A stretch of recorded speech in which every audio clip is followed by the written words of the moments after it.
नमस्कार। कार्यक्रम संसद फोकसको नयाँ अङ्कमा यहाँलाई हार्दिक स्वागत छ। दर्शकवृन्द, आजको श्रृङ्खलामा हामीले मौलिक हक अन्तर्गत आवासको हक र खाद्य स्वच्छता तथा गुणस्तर विधेयक 2077 माथि विशेष चर्चा गर्नेछौँ। संविधानको मौलिक हक अन्तर्गत आवासको हकलाई धारा 37 मा समावेश गरिएको छ।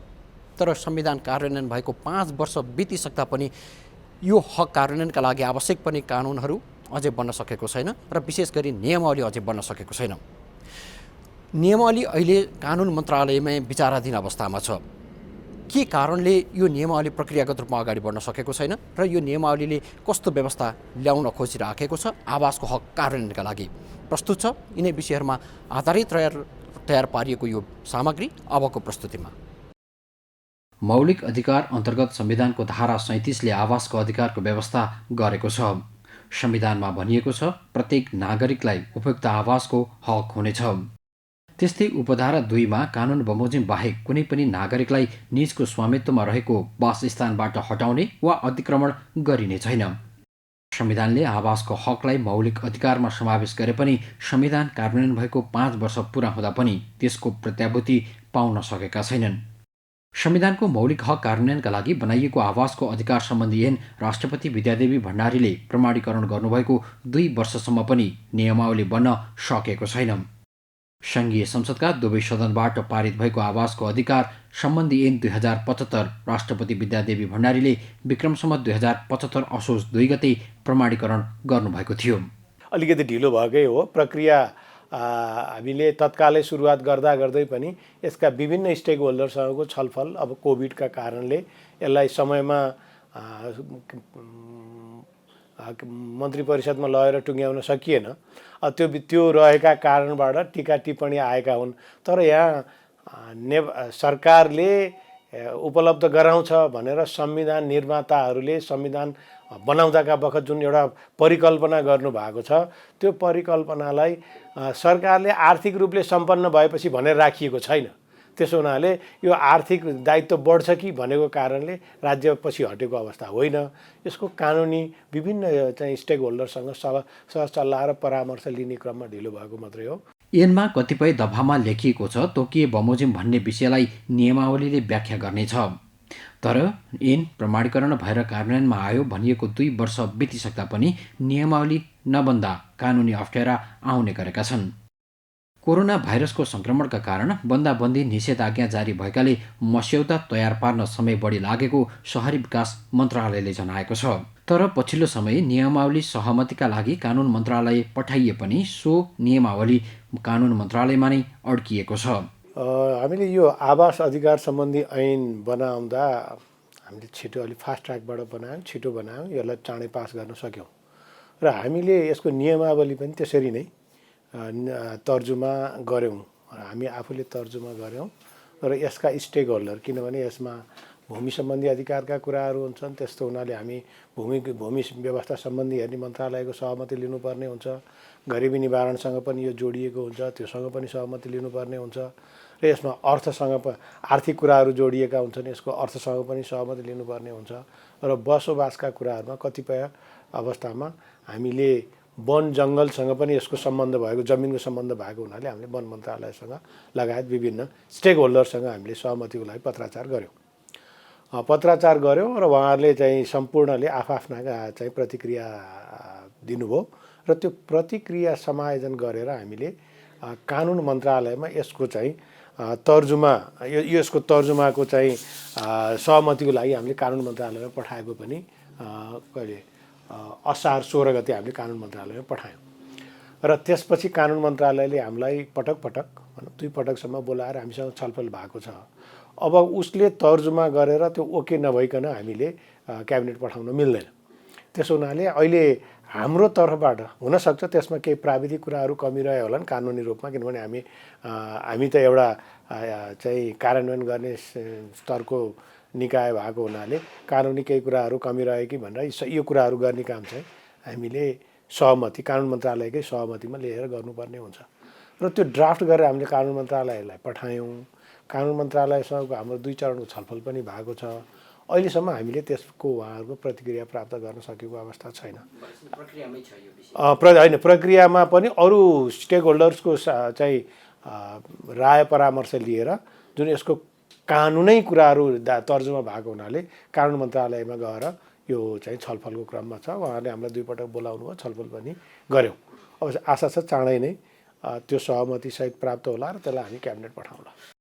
संविधान सभाबाट बनेको नेपालको संविधान 2072मा पहिलो पटक मौलिक हकका रूपमा आवासको हक सम्बन्धी व्यवस्था गरिएको थियो। नियमावली बनेपछि मात्र यनको कार्यविधिगत स्पष्टता आउनेछ। नियमावली नभएकाले कसैको आवासको हक खोसी नलाग्यो भने सर्वोच्च अदालत र राष्ट्रिय मानवाधिकार आयोगमा मौलिक हकको संरक्षणको विषय लिएर कानुनी उपचारका लागि जान सकिनेछ। तर संविधान कार्यान्वयनको 5 वर्ष पुग्दा पनि नियमावली नआउँदा आवासको अधिकार प्रयोगमा आउन सकेको छैन। अर्कोतर्फ नियमावलीले आवासको हक सम्बन्धी प्रस्तावित नियमावलीमा आवासको हक प्राप्तिका लागि केही प्रावधानहरूको व्यवस्था समेत गरेको छ। विधेयकमा केन्द्रीय र प्रादेशिक सरकार तथा स्थानीय तहले पारस्परिक समन्वयमा उपलब्ध स्रोत साधनको आधारमा आवासहीन व्यक्ति वा परिवारलाई प्राथमिकीकरण गरी क्रमशः आवास सुविधा उपलब्ध गराउने उल्लेख छ। अब धेरै कुरा त अब अहिले यो ड्राफ्टकै अवस्थामा भएको हुनाले यो कुन स्वरूपमा आउँछ कानुन मन्त्रालयबाट त्यो कुरो आफ्नो ठाउँमा छ। तर हामीले यसलाई हेर्दाखेरि मोटामोटी आवासको अधिकार कार्यान्वयन गर्ने क्रममा यसमा चाहिँ सङ्घीय सङ्घ, प्रदेश र स्थानीय निकाय सबैको समन्वयमा नै यो कार्यान्वयनमा लानुपर्छ भन्ने अवधारणाबाट यसको तर्जुमा भएको छ। र यो तर्जुमा भइसकेपछि यसैको आधारमा कसरी सहयोग गर्ने, त्यसमा कस्तो किसिमको सहयोग दिन सकिन्छ, मलाई लाग्छ प्रदेश र स्थानीय तहहरूले पनि आफ्नो किसिमका ऐन, नियम र निर्देशनहरू तयार गर्नुहुन्छ भन्ने हामीले अपेक्षा गरेका छौँ। हामीले त्यो धेरैजसो इस्यु नै त्यसैमा भएर रह्यो। अब आवासको अधिकार कसरी प्रत्याभूति गर्ने भन्ने कुरामा कानुनले केही बोलेको छ, ऐनले केही बोलेको छ र ती ऐनका व्यवस्थालाई वास्तवमै कार्यान्वयन रूपमा कसरी लाने भन्ने विषयमा हामीले तिनीहरूको पनि ग्रुप गरेका छौँ। अब जो पटक्कै आफूले केही गर्नै नसक्ने अवस्थामा भएको गरिबलाई चाहिँ को आवासको अधिकार कसरी प्रत्याभूत गर्ने, जो अलिकति आफूले केही गर्न सक्छ तर आफूले चाहिँ पुरै रूपमा चाहिँ आफ्नो आवासको चाहिँ सृजना गर्न सक्दैन अथवा निर्माण गर्न सक्दैन, त्यसलाई के गर्ने भन्ने कुराहरू केही हामीले त्यसलाई टेक्निकल कुराहरू त्यहाँ प्रावधान गरेका छौँ।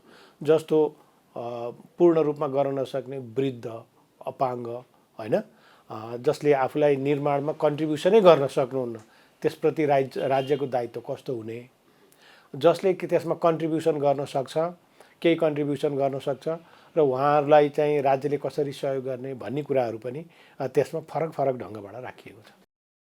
आवास सुविधा प्राप्त गर्न पहिचान भएकाले त्यसअघि मुलुकभित्रै कुनै पनि भूभागमा आफू वा परिवारको नाममा जग्गा आवास नभएको र आवासको व्यवस्था गर्न समेत असमर्थ रहेको सो घोषणा गर्नुपर्ने विधेयकमा व्यवस्था गरिएको छ। एकपटक आवासको सुविधा पाइसकेकालाई विपदमा परि नष्ट भएको बाहेक पुनः त्यस्तो सुविधा उपलब्ध नगराइने जनाएको छ।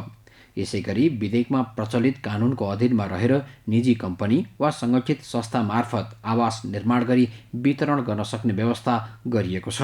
झुटो विवरण पेश गरी आवास सुविधा लिए वा दुरुपयोग गरे 2 वर्षसम्मको जेल सजाय र 5 लाखसम्मको जरिवाना हुन सक्ने जनाइएको छ। सार्वजनिक प्रयोजनका लागि कानुन बमोजिम कुनै नागरिकलाई निजको आवासबाट हटाउन सकिने र त्यस बापत पुनर्वास वा क्षतिपूर्तिको व्यवस्था गर्न सक्ने पनि विधेयकमा उल्लेख छ। विधेयकमा राष्ट्र सेवक, बहालवाला वा सेवानिवृत्त भएका तथा उसको परिवारले आवासको अधिकार दाबी गर्न नपाउने व्यवस्था नियमावलीमा गरिएको छ। विधेयकले स्वदेशी वा विदेशी कम्पनी, सङ्गठित संस्था, साझेदारी, फर्मबाट पारिश्रमिक वा अन्य कुनै आर्थिक सुविधा पाइरहेको व्यक्ति तथा उसको परिवारलाई समेत आवासको सुविधा दिइने छैन। निजी क्षेत्रमा व्यापार, व्यवसाय वा अन्य आर्थिक उपार्जनको काममा संलग्न रहेको व्यक्ति तथा परिवार, विदेशमा बस्ने वा विदेशी मुलुकमा आवासीय अनुमति प्राप्त व्यक्ति, आवास नभएको तर सरकारले तोके भन्दा बढी चल अचल सम्पत्ति भएको व्यक्तिलाई पनि यस्तो सुविधाबाट वञ्चित गरिएको छ। तर आवासको हक कार्यान्वयनका लागि मन्त्रालयले विभिन्न कार्यक्रम सञ्चालनमा ल्याएको छ। विगतमा मन्त्रालयले सञ्चालन गरेको जनता आवास कार्यक्रम आर्थिक वर्ष 2075 र 76 देखि प्रदेश सरकार अन्तर्गत कार्यान्वयनमा छ। अहिले त खालि हामी कानुनी संरचनाको तयारीमा छौँ, ऐन तयार गऱ्यौँ, त्यसलाई कार्यान्वयन गर्न नियमावलीको तयार गऱ्यौँ, त्यसपछि मात्रै कार्यक्रमहरू आउने हुन्छन् त्यसैका परिधिभित्र रहेर। तर पनि अहिले हामीले गरिबी संशोधन गर्ने, गरिबी सम्बोधन गर्ने र गरिबीका आवास अधिकारलाई प्रत्याभूत गर्ने किसिमबाट अहिले हामीले दुईवटा चाहिँ आयोजनाहरू कार्यक्रमहरू सञ्चालन भएको छ। एउटा प्रदेश अन्तर्गत सञ्चालित हुन्छ जसलाई हामी जनता आवास कार्यक्रम भन्छौँ। त्यो खास गरी विपन्न र दलित लक्षित छ र त्यसमा हामीले अनुदान दिन्छौँ, 3 लाख रुपियाँ अनुदानबाट चाहिँ बनाइराखेका छौँ। र हामीले गत वर्ष अर्थ मन्त्रालयको जुन बजेट वक्तव्यमा आयो र यो सालमा नि हामीले कार्यान्वयनमा लगेको चाहिँ सुरक्षित नागरिक आवास भन्ने कार्यक्रम छ। त्यो भने के भने फुसको छाना त्यसले विस्थापित गरेर त्यसलाई टिनको छाना छाइदिने भनेको खास गरी तराई तथा पहाडका केही जिल्लाहरूमा खर अथवा त्यस्तै आगोजन्य पदार्थबाट चाँडै डप्ने खर फुसको अथवा चाहिँ स्याउला होइन, अथवा कतिपय ठाउँमा त बस्ती के अरे बाटो बनाउँदा नजिक भयो त्यो ड्रमहरू अलगत्रा सहितका ड्रमहरूले छाना छाएर जुन गरिब बस्ती बसेको छ त्यो चाहिँ एक त ऊ गरिब छ, घर उसले बडो मुस्किलले बनाएको हुन्छ, त्यही माथि पनि यो चाहिँ एकदमै दैवी प्रकोप प्रोन भनौँ न, दैवी प्रकोप चाहिँ को सङ्कटले ग्रस्त त्यस्ता छानाहरूलाई त्यसलाई रिप्लेस गरेर टिनले रिप्लेस गर्ने हाम्रो कार्यक्रम छ। र यो वर्ष हामी 1,50,000 घरका चाहिँ छाना फेर्ने भनेर कार्यक्रम हामीले सञ्चालनमा ल्याउने भनेर लक्ष्य राखेका छौँ। र यसको लागि पनि हामीले स्थानीय तहलाई नै मोबिलाइजेसन गर्ने गरेका छौँ। खाद्य स्वच्छता र गुणस्तर कायम गराउनका लागि सरकारले खाद्य स्वच्छता र गुणस्तर विधेयक 2077 राष्ट्रिय सभामा दर्ता गरेको छ। यो विधेयकमा के छ? खाद्य स्वच्छता कायम गराउनका लागि सरकारले कस्ता नियम वा कानुन बनाइराखेको छ वा ल्याएको छ? प्रस्तुत छ यही विधेयकमा आधारित रहेर तयार पारिएको विशेष सामग्री अबको प्रस्तुतिमा। तपाईँ हामीले दैनिक प्रयोग गर्ने खाद्यान्नमा कतै मिसावट त छैन वा गुणस्तरहीन खाद्यान्न बिक्री वितरण त भइरहेको छैन? अझ चाडपर्वका बेला हामीले दैनिक प्रयोग गर्ने खाद्यान्नको स्वच्छता र गुणस्तरको विषय पटक पटक उठ्ने गरेको छ। यदि खाद्य स्वच्छता तथा गुणस्तरहीन खाद्य पदार्थ बिक्री वितरण तथा उत्पादन गरे सरकारले कडा कारबाहीको व्यवस्था सहितको कानुन ल्याएको छ। खाद्य स्वच्छता तथा गुणस्तर सम्बन्धी कानुनलाई संशोधन र एकीकरण गर्न बनेको विधेयकमा यस्तो व्यवस्था राखिएको हो। सडेको खानेकुरा बेच्नेलाई 5 वर्षसम्म कैद वा 5 लाखसम्म जरिवाना वा दुवै सजाय हुने कानुनी व्यवस्था प्रस्ताव गरिएको छ। संहितामा प्रवेश गर्यौँ। संहितामा प्रवेश गरेसँगै देशमा 3 तहका सरकारहरू गठन भए र खाद्य पदार्थको गुणस्तर नियन्त्रण सम्बन्धी 3 तहको जिम्मेवारी हाम्रो तत्कालीन खाद्य ऐनमा पनि व्यवस्था गरिएको छ। तर तत्कालीन खाद्य ऐनमा यी 3 तहको जिम्मेवारी गइसक्दाखेरि पनि 3 तहको चाहिँ जिम्मेवारी र यो कानुन कार्यान्वयन गर्नको लागि जति पनि निकायहरू छन् ती निकायहरूको भूमिका धेरै स्पष्टसँग उल्लेख भएको अवस्था थिएन। र अर्कोतर्फ हेर्दाखेरि हामी झन्डै 55 वर्ष अगाडिको कानुन अहिले पनि हामी कार्यान्वयनमा रहेको अवस्था छ। तर खाद्य प्रविधिसम्म हामीले कुरा गर्ने हो भनेदेखि धेरै फड्को मारिसकेको अवस्था छ र तत्कालीन अवस्थामा तत्कालीन उपलब्ध प्रविधिहरूको आधारमा रहेर त्यो ऐन बनेको थियो भनेदेखि अहिले नयाँ प्रविधिहरू आएका छन् र ती प्रविधिहरूको कार्यान्वयन गर्न जानुपर्ने पनि अवस्था छ र ती प्रविधिहरू फेरि विभिन्न निकायहरूबाट त्यसको उपयोग हुन्छ। जस्तो हामीले गुणस्तरको हिसाबले गऱ्यौँ भने यो प्रयोगशालाको ठुलो भूमिका रहन्छ र त्यो प्रयोगशालाको भूमिका व्याख्या गर्नका साथै अन्य नियमनकारी निकायहरूको भूमिका पनि त्यसमा स्पष्ट गर्न आवश्यक थियो। र हाम्रो 2075 विक्रम सम्वत 2075मा नेपाल सरकारले खाद्य स्वच्छता नीति पनि जारी गर्यो र यो खाद्य स्वच्छता नीतिमा खास गरेर अन्तर्राष्ट्रिय खाद्य व्यापारसँग सम्बन्धित थुप्रै कुराहरू यसले समेट्न खोजेको छ। जस्तो नेपाल यो वर्ल्ड ट्रेड अर्गनाइजेसनको पनि सदस्य हो र अन्तर्राष्ट्रिय व्यापार मध्ये खाद्यको व्यापारको पनि एउटा ठुलो अंश छ। तसर्थ यो खाद्यको व्यापारलाई नियन्त्रण गर्न नियमन गर्नको लागि पनि एउटा परिमार्जित ऐनको आवश्यक थियो। तसर्थ यी विभिन्न निकायहरूको भूमिका स्पष्ट गर्न र आधुनिक प्रविधिहरू को उपयोगको साथसाथै ती प्रविधिहरूको कार्यान्वयन गर्ने निकायहरूको भूमिका स्पष्ट गर्नको लागि पनि नयाँ ऐनको आवश्यकता परेको छ र संहितामा गएसँगै तिनै तहका सरकारहरूको जिम्मेवारी पनि अलिकति व्याख्यात्मक रूपमा लिएर जानको लागि नयाँ खाद्य स्वच्छता विधेयकको चाहिँ प्रस्ताव गरेर अहिले राष्ट्रिय सभामा दर्ता भएर रहेको अवस्था छ।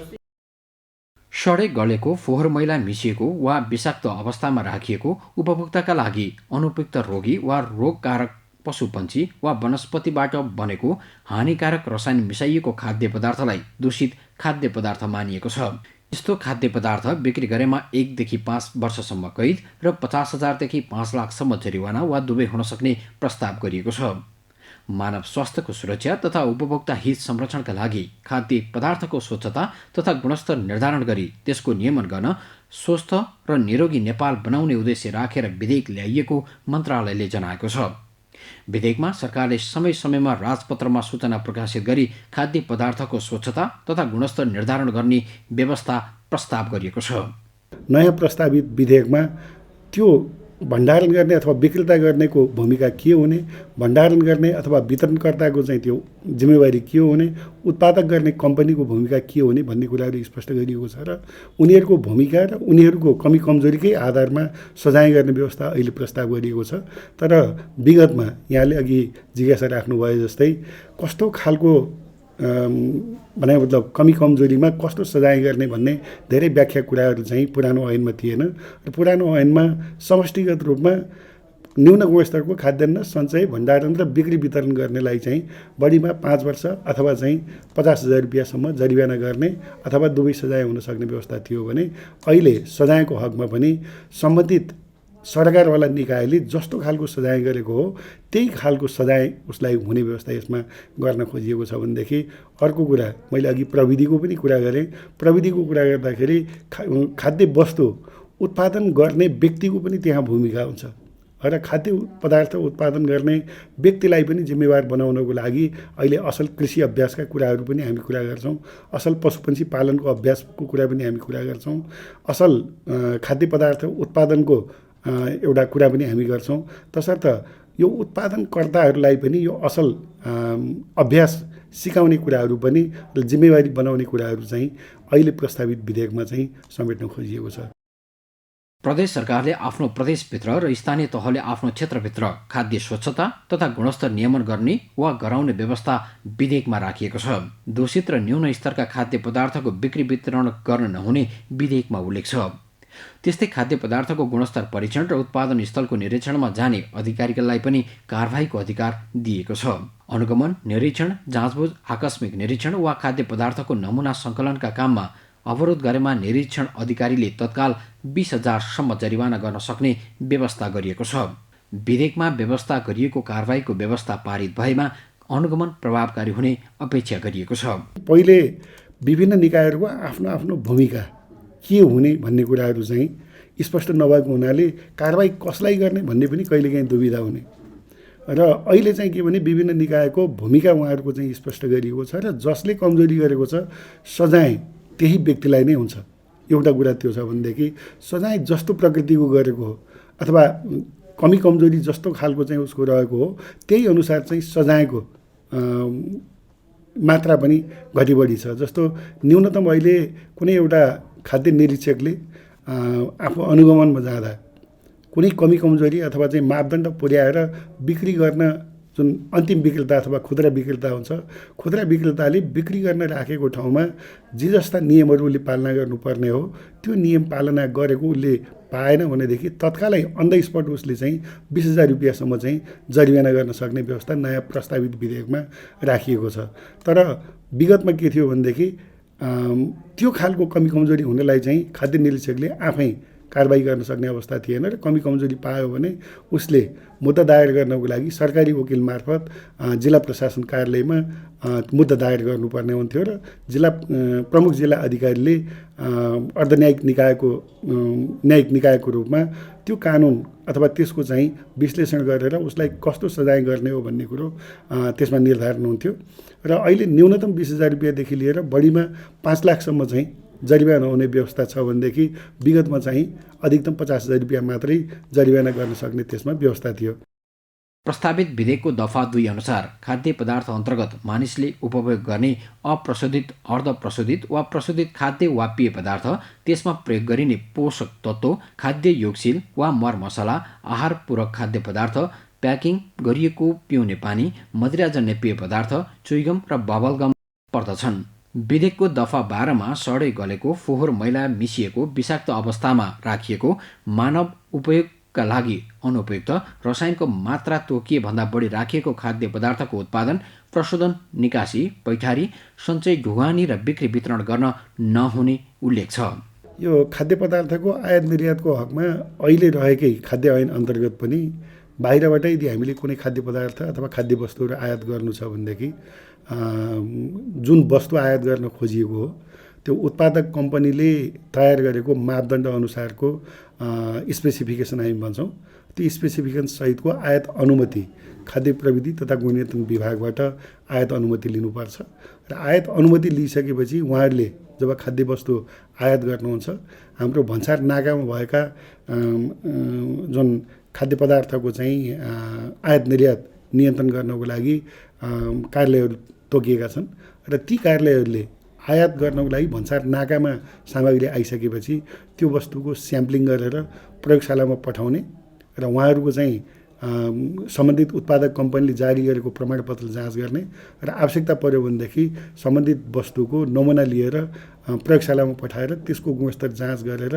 गुणस्तर यकिन भइसकेपछि मात्रै ती माल वस्तुहरू नेपालभित्र पाउँछन्।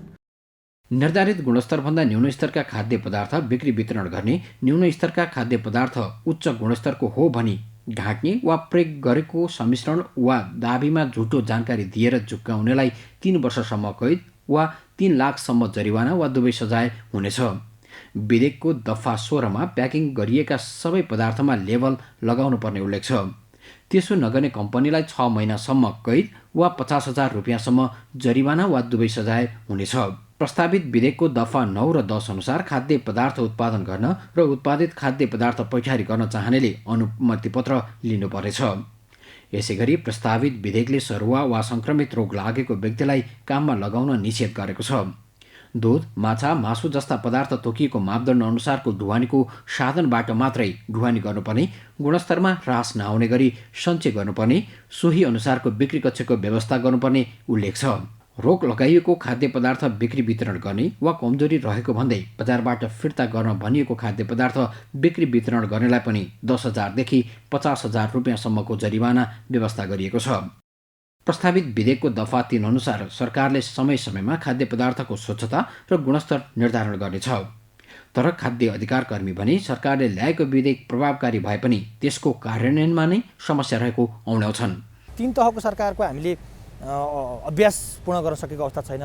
सङ्घीय सरकार, प्रदेश सरकार र स्थानीय सरकार 3 तहको सरकारबीच अहिले पनि उपभोक्ता हितका कुरामा, खाद्य स्वच्छता कायम गर्ने कुरामा, बजार नियमन र अनुगमन गर्ने कुरामा भएका नियम र कानुन, विशेष गरी संविधानको अनुसूची 8 को व्यवस्था बमोजिम स्थानीय सरकार जुन हिसाबले सबलीकरण हुनुपर्ने थियो, खाद्य स्वच्छता कायम गर्नुको निमित्त आफ्नो प्रयोगशालाहरू हुने, त्यो नमुना लिनको निमित्त, नमुना परीक्षण गर्नुको निमित्त, दक्ष जनशक्तिहरूको व्यवस्थापन गर्नुको निमित्त जसरी स्थानीय सरकार चुकेको छ र त्यसलाई चाहिँ बलियो बनाउनको निमित्त सङ्घीय सरकारले जुन भूमिका निर्वाह गर्नुपर्ने थियो, सङ्घीय सरकारले त्यो भूमिका निर्वाह नगर्ने, स्थानीय सरकार पनि अग्रसर नहुने, भोलिका दिनमा कार्यक्षेत्र र कार्याधिकार विषय यो त मेरो क्षेत्र पर्छ भनेर रोक्न चाहिँ रोक्ने, तर त्यसलाई कार्यान्वयन नगर्दाखेरि 3 तहको सरकारबीच समन्वय नहुँदाखेरि भोलि जस्तो हाम्रो विधेयकको हिसाबमा पनि अब हामी संहितामा गइसकेको अवस्था छ। संहिताको मर्म र भावना अनुसार तल्लो निकायसम्म, तल्लो युनिटसम्म, वडालेसम्म यो खाद्य स्वच्छता कायम गर्नुको निमित्त, गुणस्तरीय वस्तु उत्पादन गर्नुको निमित्त, गुणस्तरीयता कायम गर्नुको निमित्त जे गर्नुपर्ने त्यो कुरा अझै किटाणु रूपमा आएको अवस्था छैन। खाद्य स्वच्छता र गुणस्तरका लागि ल्याएको विधेयक राष्ट्रिय सभामा दर्ता भएको छ। अहिले संसद अधिवेशन नभएका कारण सो विधेयक प्रक्रियागत रूपमा अघि बढ्न सकेको छैन। यदि सरकारले ल्याएको यो विधेयक सङ्घीय संसदबाट पारित भए पक्कै पनि खाद्य स्वच्छता र गुणस्तर कायम हुन मद्दत पुग्ने देखिन्छ। संसदीय गतिविधि र नीति निर्माणसँग सरकार राख्ने कार्यक्रम संसद फोकस आजलाई यति नै। तपाईहरूले यो कार्यक्रम नेपाल टेलिभिजनको वेबसाइट www.ntv.org.np र नेपाल टेलिभिजनको मोबाइल एपमा हेर्न सक्नुहुनेछ। अर्को साता हामी नयाँ विशेष सामग्रीहरूका साथ उपस्थित हुनेछौँ। हामी सबैलाई बिदा दिनुहोस्। नमस्कार।